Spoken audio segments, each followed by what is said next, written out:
अपने महादेव की बातें सुन रहे हैं, अपने गुरु की बातें सुन रहे हैं और शिव शिष्यता के जनक साहब श्री की भी बातें सुन रहे हैं। क्या क्या सुन रहे हैं? अपने गुरु की बातें सुन रहे हैं, शिव शिष्यता के जनक साहब श्री की बातें सुन रहे हैं और जितने भी गुरु भाई बहन आए हुए हैं उनके विचार सुन रहे हैं। क्योंकि शिव गुरु की शिष्यता मात्र एक अनुभूति है, मात्र एक विचार है। शिव की शिष्यता क्या है? मात्र आत्मानुभूति है। जैसे हम लोग यहाँ उपस्थित हुए हैं, बैठे हुए हैं, मौसम का प्रभाव हम और आप महसूस कर रहे हैं, ठीक उसी तरह शिव गुरु की शिष्यता है। हमारे साहब कहते हैं कि शिव गुरु की शिष्यता में कोई भी शिष्य गुरु नहीं है, मात्र गुरु ही शिव है, मात्र गुरु ही शिव है। और इस गुरु शिव की शिष्यता में हमारे आपके जीवन में जो 3 सूत्र मिला है, तो 3 सूत्र अश्रद्धा, अविश्वास और समर्पण में भी श्रद्धा है, फिर भी विश्वास नहीं है, फिर भी समर्पण की स्थिति नहीं है, फिर भी शिव गुरु की शिष्यता पल्लवित है, पुष्पित है। इसका अर्थ समझते होंगे आप लोग? यह श्रद्धा और विश्वास और समर्पण क्या है? अगर जिज्ञासु मन है तब तो जरूर समझे होंगे। अगर जिज्ञासु मन नहीं है तो हमें और आपके जीवन में, चाहे इस मंच पर शुभ्यम महादेव भी आ जाएंगे तो हमें और आपको नहीं समझा पाएंगे। 3 सूत्र शिव गुरु की शिष्यता में, 3 सूत्र। और हमारे आपके पास क्या क्या है? कर्म है, कर्ता है और वर्तमान है। हम कर्म करते हैं, कर्तव्य भी निभाते हैं और वर्तमान में नहीं करते हैं तो भविष्य का परिणाम का स्थिति सही नहीं होता है। 3 स्थिति हमारे आपके पास है और वही इसी तरह हमारे आपकी शिव गुरु की शिष्यता में ये 3 सूत्र दिया गया है। और ये 3 सूत्र किसी भी जाति, किसी भी धर्म, किसी भी वर्ण, किसी भी वर्ण के व्यक्ति शिव को अपना गुरु बना सकते हैं। किसी भी जाति, किसी भी धर्म, किसी भी वर्ण के व्यक्ति, क्योंकि हम और आप देखे होंगे और जानते हैं कि जो स्कूल होते हैं ना, टीचर को उसे पता नहीं है किस धर्म के व्यक्ति, किस धर्म के मानव हमारा शिष्य है।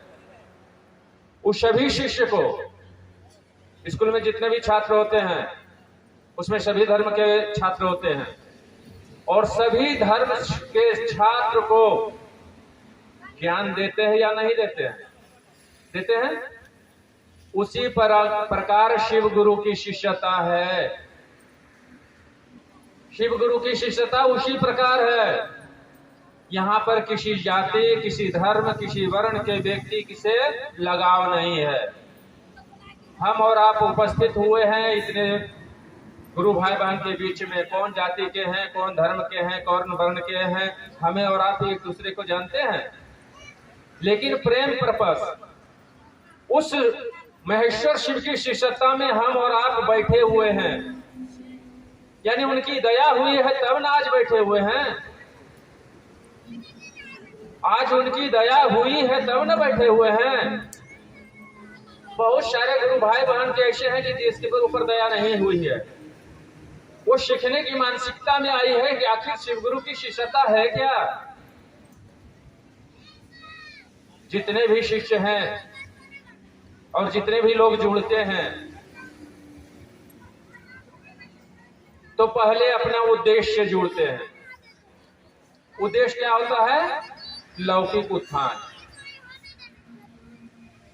कष्ट परेशानियां इस लौकिक से छुटकारा के लिए, है ना।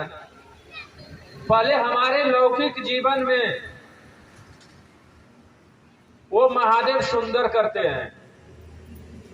हमारे आपके लौकिक जीवन जो है वो महादेव पहले सुंदर करते हैं।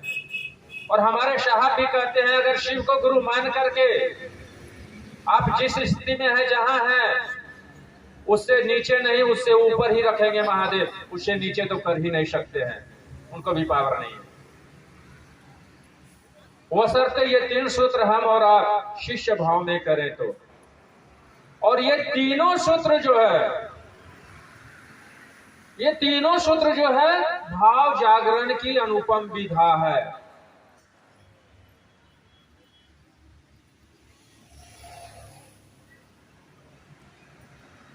ये तीनों सूत्र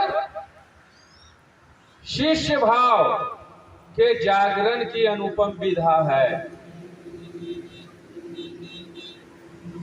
हम और आप उतरे हैं इस चर्चा स्थल पर, और चर्चा स्थल से हम और आप आए हैं तो कुछ लेकर जाइए।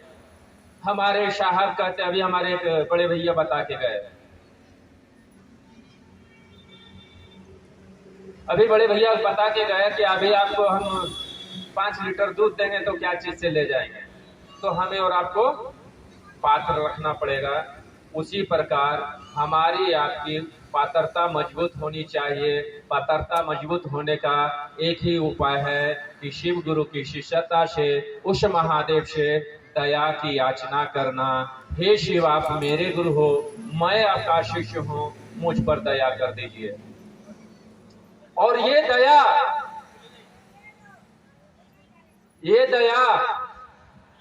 हमारे आपके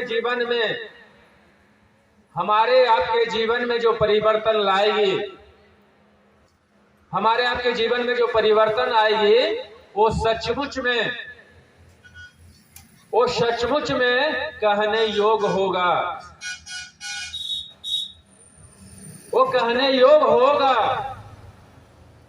क्योंकि हम लोग दुख से निजात पाते पाते जब हमें अनुभव होने लगता है कि हमारी आपकी मनसा क्या है, इसलिए हमारे साहब कहते हैं अपनी गुरु की बात दूसरों से करने से हमारा मन समझेगा कि वो शिव मेरे गुरु है, मेरे। और मेरापन क्या होता है माता बहन से ज्यादा और कोई नहीं जान सकता है। माता बहन से ज्यादा कोई नहीं जान सकता है मेरापन क्या होता है, अपनापन क्या होता है। और मेरापन और अपनापन होता है तो उसके प्रति दर्द क्या होता है। नेपाली पढ़ा हाई स्कूल के साइड में एक जगह चर्चा हो रही थी, शायद बहुत दिन की पहले की घटना है। इसी तरह मंच पर उपस्थित बहुत सारे गुरु भाई बहन बैठे हुए थे, अपने गुरु की बातें हो रही थी। बीच में वो बहन बैठी हुई थी और उसका बच्चा रोड के किनारे गिर पड़ा, और वो बहन वहां से उठी और सीधे बच्चे के पास दौड़ के गई। ये होता है दर्द, ये होता है अपनापन। ठीक उसी तरह शिव हमारे गुरु हैं। अगर इस बात की कान खबर लेती है, कान अगर सुन ले कि हमारे गुरु की बातें हो रही है, अगर हम उपस्थित ना हो तो शिष्य कैसा, तब हम और आप शिष्य कैसा, कि गुरु की बातें हो रही है और हम नहीं जा रहे हैं, इसका मतलब हम शिष्य नहीं है। हमारे मालिक साहब श्री कहते हैं उस गुरु को अपना समझिए, अपना। जैसे जैसे अपनापन बढ़ेगा, कहते हैं ना एक दर्द होता है, सचमुच में उस शिव के प्रति एक दर्द होगा। आपको लगने लगेगा कि शिव जैसे गुरु नहीं, शिव जैसे गुरु नहीं। अगर गुरु है हमारे आपके जीवन में तभी हमारा आपका जीवन सुंदर है। गुरु अगर नहीं है हमारे आपके जीवन में, अगर गुरु नहीं है ना, हमारा आपका उत्थान भी नहीं है, उद्गम नहीं हो सकता, हमारा आपका कभी नहीं हो सकता है।